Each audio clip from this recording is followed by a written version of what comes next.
नमस्कार दर्शक बंधु आपण को आम चैनल को स्वागत। आज कार्यक्रमटी समस्त कुंभ राशि व्यक्ति विशेषों बहुत अधिक गुरुत्वपूर्ण रही, कारण यही वीडियो रे हमें आलोचना करिबा जे आपणकर जन्म कुंभ राशि रे काहेकि होईछि।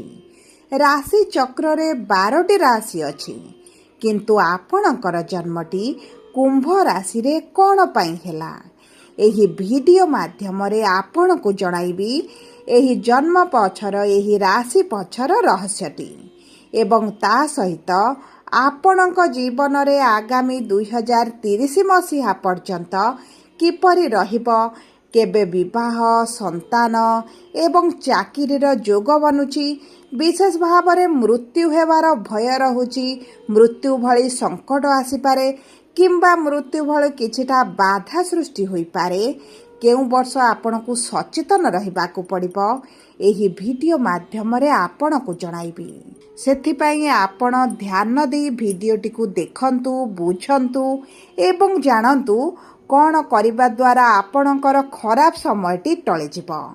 देखंतु राशि चक्रर 11तम राशि हेउछि कुंभ राशि एवं वर्तमान समय रे आपणकर शनिको 7.5 तृतीय चरण चालू अछि, जहा 2027 मसीह रे शेष हेबा पाई जाउछि एवं एही 7.5 कारणरू आपणक जीवन निश्चित भाव में पीड़ादायक समस्यादायक रहिछि, किंतु 7.5 सरिबा परे मध्य आपणक जीवनरू दुख कष्ट दूर हेबो कि नाही, केउ अभिलाष गुड़िक पूरण हेबा पाई जाउछि, सेही विषय रे गोटी गोटी करी ग्रह मानक गोचर अनुसार जानिबा।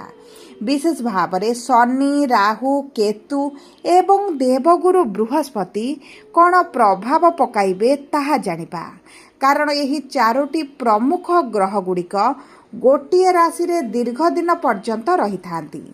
तेणुकरी जो जिनिस आपण को प्रदान करिबे, दुख हेउ, कष्ट हेउ, पीड़ा हेउ बा सुख हेउ, ताहा आपण को दीर्घ दिन पर्यंत प्रदान करिथांती।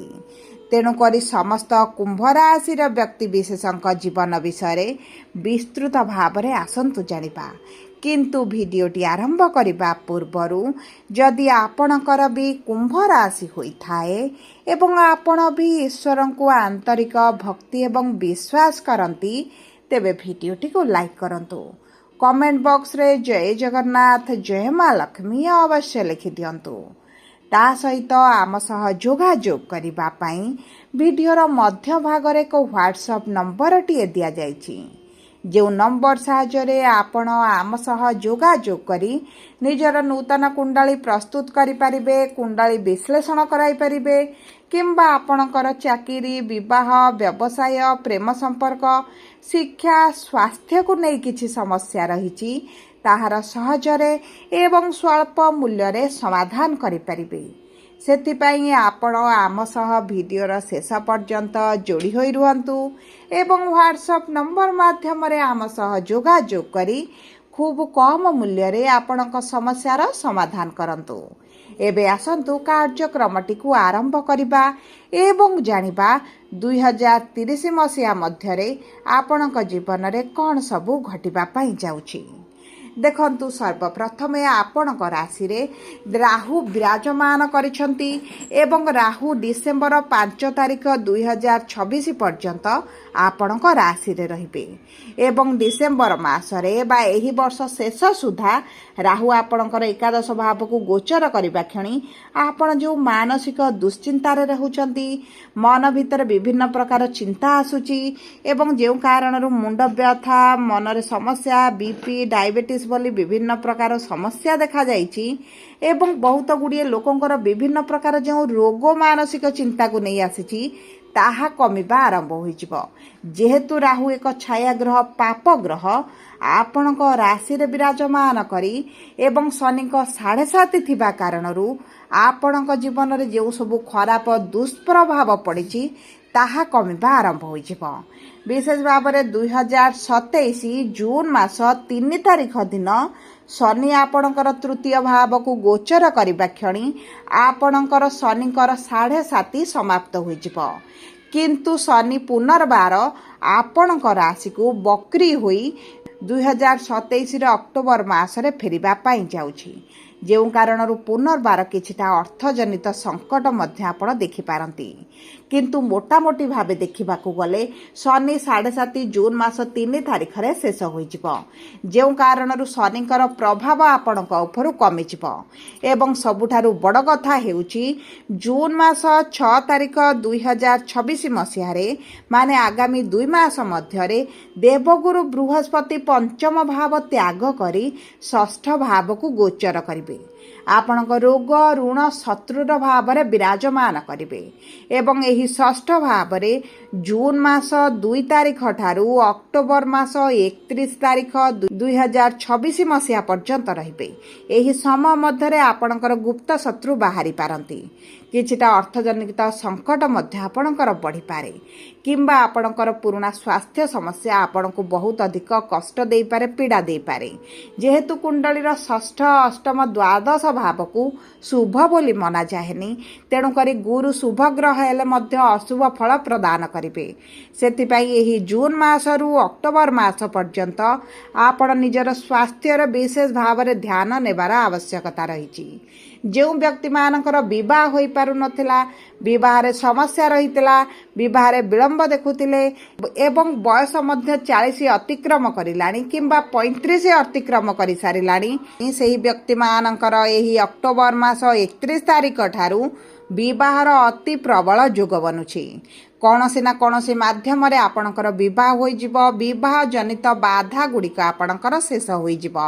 देवगुरु बृहस्पति शुभ ग्रह विवाहर कारक ग्रह होई आपणकर सप्तम भाव को गोचर करिवे माने विवाह निश्चित भाव रे हेबो। आपणक जीवन साथी क्यारियर रे परिवर्तन आसीबो। वैवाहिक जीवन रे आपण जो असंतुष्ट होई गलेनी, वैवाहिक जीवन रे जो तिक्तता आसिलानी सेथिरे परिवर्तन आसीबो। उभय कौनसी एक बड़ निष्पत्ति नहीं पारती।